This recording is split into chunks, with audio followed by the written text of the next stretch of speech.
if you can see, those of you can see, I wore my Rosie the Riveter shirt this morning for good reason, because today's topic coincides with Mental Illness Awareness Week, which is this week. And I am dedicating this week to discussing mental health topics, mental well-being topics, particularly as it relates to women, because there is a crisis when it comes to women specifically in this country with mental health issues. So I wanted to just devote some time this week during Mental Illness Awareness Week in discussing that. Probably about 2 years ago, I wrote an article for an online news site called Mind Body Green. Some of you may be familiar with it, but on this article my title was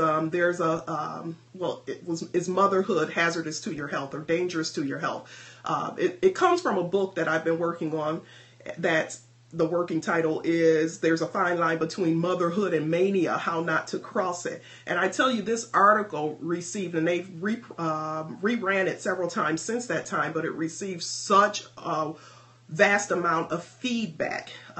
Majority of feedback was from women like myself, like many of you guys on the call or on Periscope here, who are multi-role, multitask, who feel taxed, saying, thank you for recognizing us and talking about this taboo topic, specifically as it relates to mothers, because, motherhood has been a time-honored just role, as it should be, and to challenge just some of the challenges that are inherent with it, for some people is considered blasphemy almost. So it was great to just see the dialogue and read the dialogue of individuals who were able to just plug into that article and see themselves there.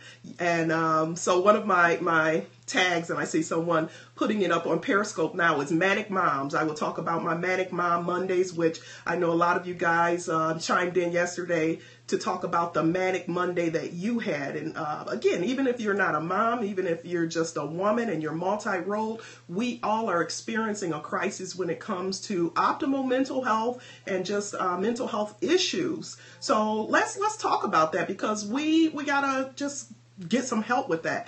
If you're like me, you can remember growing up and hearing about how your grandmothers or your aunts, just ran homes like a well-oiled machine, raised 13 kids, were able to do it all, and so it made motherhood and womanhood just seem so appealing, like, wow, we can do it all. Again, like the Rosie the Riveter shirt.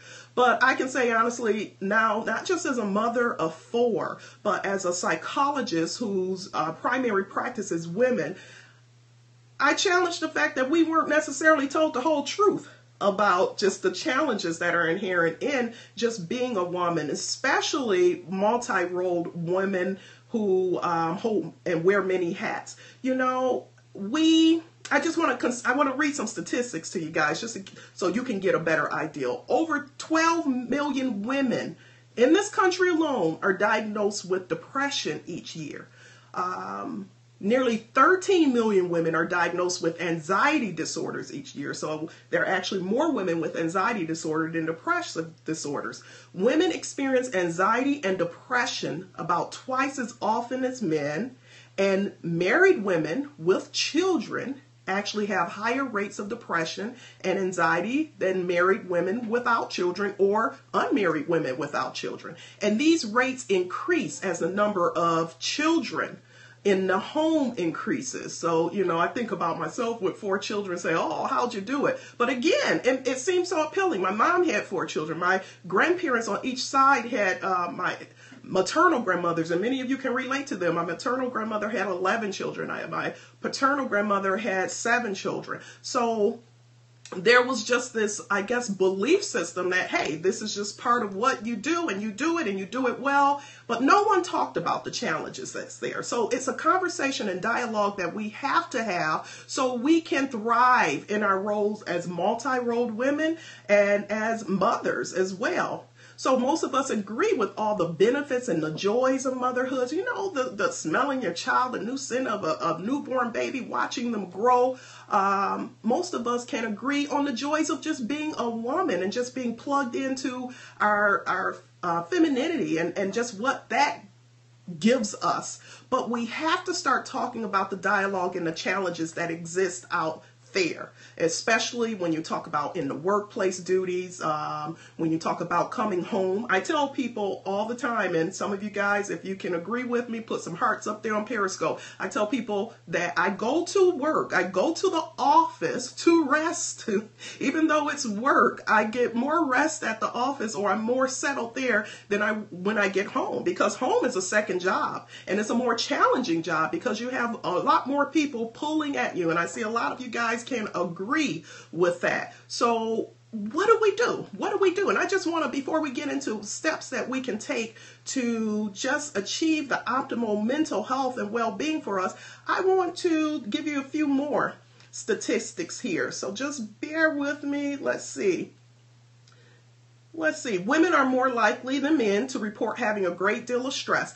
I want to tell you guys, the majority of clients, and I said this before, that I see in my practice are just like women, just like you and me. They're women who are going about their daily activities and practices, but there's just an enormous, overwhelming amount of stress and feeling like you can't get it all done. And that's just a common feeling, a common expression that I hear all the time. Those of you who are on my social media site, last night I did a roll call. I said, okay, ladies, share with me what your manic Monday has been like. And you guys can go back and read some of these comments. I mean, I'm talking 10 different activities, and that's not even including work, and then coming home and having to work or going to other responsibilities as it relates to your family. And it was interesting because on my Transformation Tuesday page, I believe it was one guy who responded as well. And his response, it was so interesting because most of the women, we had 6 or 7 lines discussing everything we did for that whole day. And this gentleman, I woke up, went to work, came home, cooked dinner, and that was it. And it was like, oh, how pleasant does that sound? I had both of my daughters, my 2 oldest children are out of the home now, but both of my daughters were gone for an entire week last week. And it was the first time in 23 years, guys, that I did not have any children in the home with me for an entire week. And I tell you guys, it was one of the thoughts that came to my mind was, oh my God, I don't even have children to take care of this week, and I'm still like moving around like a crazy woman pretty much. So again, this call is not just for mothers, because if you're a woman, typically we are multi-role. Think about this, and I know a lot of you guys on the call and on Periscope, because I follow you as well, and I see the things that you're doing. Women, more women, especially Black women, we're business owners too. More women than men are starting businesses, as well as balancing household duties and household responsibilities. And this is in addition to working the job that's helping to finance your dream. So that is just even more compounded stress that we put on ourselves. I can remember going and doing a workshop. I was doing a workshop speaking to a group of women. And after the conference, there was one woman who came forward, and she indicated to me that she could really resonate with my message. She shared with me she had 3 children of her own, and I see someone just indicated on Periscope that they can relate with their 3 children in the house. But she had 3 children of her own, and she also had a chronic illness, and it was an autoimmune illness that, would have flare-ups, but for the most part, she was able to function. But she shared with me, and this may shock some of you guys, she shared with me that she actually looked forward to having flare-ups in her condition because it was the one time that she could go into the hospital or take a break without others, condemning her for doing her job, or without her feeling guilty. Imagine that. Imagine someone wanting or looking forward to having medical flare-ups so they could rest, get some rest in the hospital. Now, that's pretty deep there. That's pretty deep. But the point that's in there, or I guess the theme I want to get around in there, is that she shared with me that it takes away the guilt from her when she can say, I can't do this. I can't meet the needs of my husband or my children, or, the other needs that people are expecting me to meet because I am ill right now. And then that was when she didn't feel guilty because she could have an excuse for it. So think about the fact that a lot of the pressure that exists out there. Because I'll tell you this also, married women have a lower life expectancy than single women. And married women with children, the mental health issues for them is more prevalent than women without children. Now, before you guys go divorcing your husbands or getting rid of your kids, I want to tell you, I want to share with you how we can combat this, because this isn't a lost cause.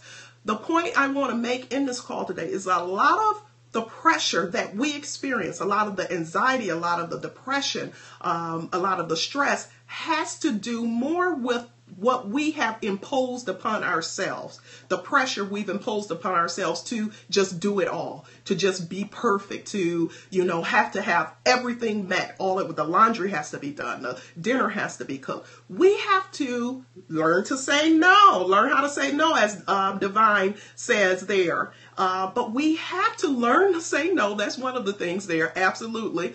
And take ownership of that no.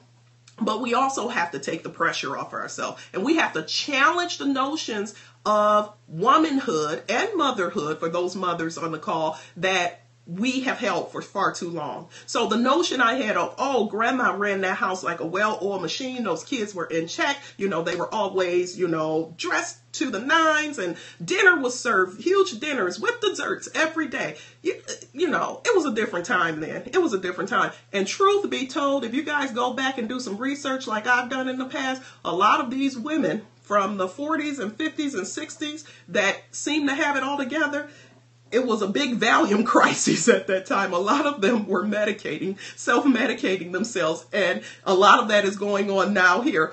But we don't want to do that. We can challenge just this perception that we have of motherhood, of womanhood, and start claiming optimal mental health for ourselves. Yeah, women, Lanita just shared, we're unhappy. Women are. It's a lot of women who are not happy, who are not unfulfilled, because again, we are not living a life according to how we should be living it. And one of the things, and I love the tips you guys are putting up, and I'm going to go to the tips there, but again, challenge what challenge the restraints you've put upon yourself as a woman, as a mother, and go back and just challenge those things and redefine what it means for you. And it doesn't have to have the same definition that your parents, your grandparents had. So one of the steps to thrive in womanhood is to rediscover you. Who are you? Who are you separate than the labels, the worker, the mom, the wife, the husband, the girlfriend, not the husband, but the girlfriend and all that? Who are you? Rediscover you. Make it a priority,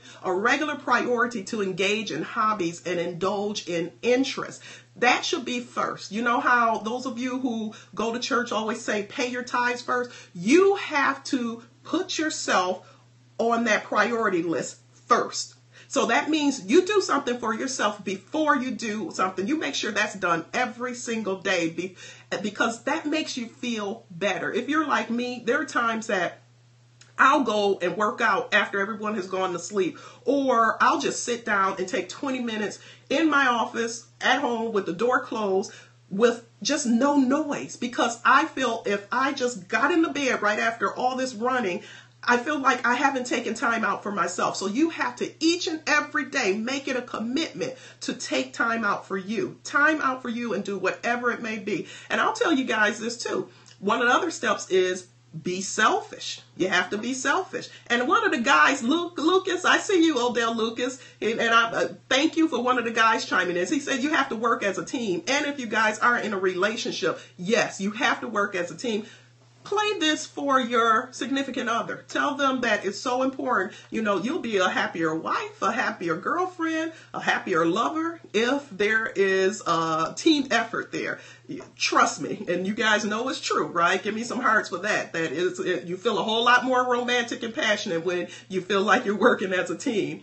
But you want to be, at times you have to be selfish too. And it's not selfish. Get rid of the ideal as it pertains to womanhood. It's not a dirty word. It's not something that means that you're a bad person. From time to time, you have to have that me time. Thanks, Lanita. That me time that you have to have. And I'll tell you guys a secret. children. I don't know if my husband's listening to the call, but there are times even before coming home, if it's earlier in the day or what have you, I'll stop off and I'll just sit and have a meal for myself, because sometimes I've missed lunch and I don't want to go home and cook hungry, because I'm not a happy camper like that. But I'll treat myself out, have myself a quick dinner, maybe a nice glass of wine, and then when I'm at home, I'm even more pleasant because I'm able to say I took time out for myself today. So sometimes you have to be selfish as well. Another step is slow down. Slow down. When I talk about Manic Mom Monday,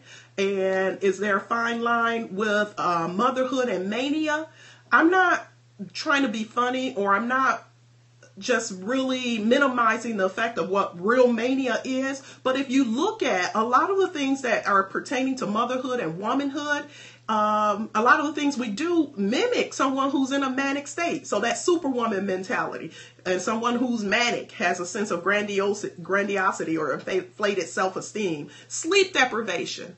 Someone who's manic has a decreased need for sleep. A racing mind. Someone who's manic has racing thoughts. Inability to sit still. All of these things that we talk about that's inherent to women and mothers are some of the things that we see in someone who's in an active manic state, in a mental illness active manic state. So you got to remind yourself, you'll never get it all done. You'll never get all the laundry done. The house will never remain clean. Give yourself permission to slow down and smell the roses and enjoy life. Enjoy life. That's what's intended for. So women in a constant state of motion miss out on many of the joys of life, and just really plugging in. And I shared with you guys even a few weeks ago, your mantra should be move in the direction of joy at all times. At all times, move in the direction of joy. And release that mentality we've talked about before. So that I'll be happy when all the laundry's done. I'll be happy when we're all, all the kids are off to college or what have you. Get rid of that, because you got to find happiness in the moment. Get rid of that mentality, because like I said, the laundry will never be all done. Trust me. The bills will never be all paid. Trust me. Just find joy in the moment. And for women, a very important step is to tend and befriend. There's research showing that women are more likely to have better and optimal mental health when they connect themselves to friends and people who help to just feed them emotionally. So that whole tend to befriend. Women who are part of groups or have friendships that they're able to really connect to, that are positive friendships. I'm not talking about the women or the friendships that bring more stress in your life, but the positive friendships. Women who are able to do that tend to report better mental health statistics than those who everything is plugged into their family and they don't have that friend group or that social group to connect with. So find a group. But again, it needs to be people who are positive, who really, pour into you positivity, not just calling you with all the drama all the time. So you got to create a positive circle of people that you can keep around you. Again, not for the intention of complaining, because that you don't want that, but for the intention of saying, hey, what are you doing 2 weekends from now? Let's go out. And I know one of the people on the line, I saw she and one of her girlfriends were doing a cooking class, Divine Glendora, this weekend. So, find your friends, your groups that really feed into you and do things that's meaningful to you, because it's so important for your optimal mental health. So these are just some strategies here. These are just some strategies to help combat so many of the issues of depression and anxiety that women are experiencing on a regular basis. I'm going to be discussing this all week, again, specifically as it relates to women. I invite you guys to share your stories and your suggestions, like many of you did today on Periscope, but share your suggestions of things that you do to help to keep yourself in an optimal mental state. And we're going to Periscope a few more times this week, so I engage and invite you guys to come and engage and join the conversation, because as I said, last week, only through dialogue does change occur. So we have to talk about this. We have to take the veil off this little dirty secret about women suffering in silence, women who are, starting their day off with a Xanax or, with Prozac or, to get through the day. And again, there are people who need the medication. So I'm not minimizing that, but trust me, the majority of individuals on these psychotropic and antidepressant medications don't need them. They don't need them. But you don't know until you do the things and engage in the behaviors that's going to help lift your mood, lift your spirit, and you change that thought, that mentality you have that's going to help get rid of a lot of those belief systems that cause unnecessary anxiety. So guys, join with me this week. We're going to use the hashtag Rosenblum or MIAW for Mental Illness Awareness Week 2015. And we're going to just really pour into each other and do the things and take these steps and just help each other to learn how to live a more purposeful, meaningful life free of the depression and anxiety that inflicts so many of us. And guys, I want you again to join with me in this conversation this week, and we're going to figure it out. We're going to figure it out, and we're going to get to the point where we're living our lives in full bloom. You ladies get out there, and you gentlemen too. Thanks for joining the call, and have a terrific, wonderful Tuesday.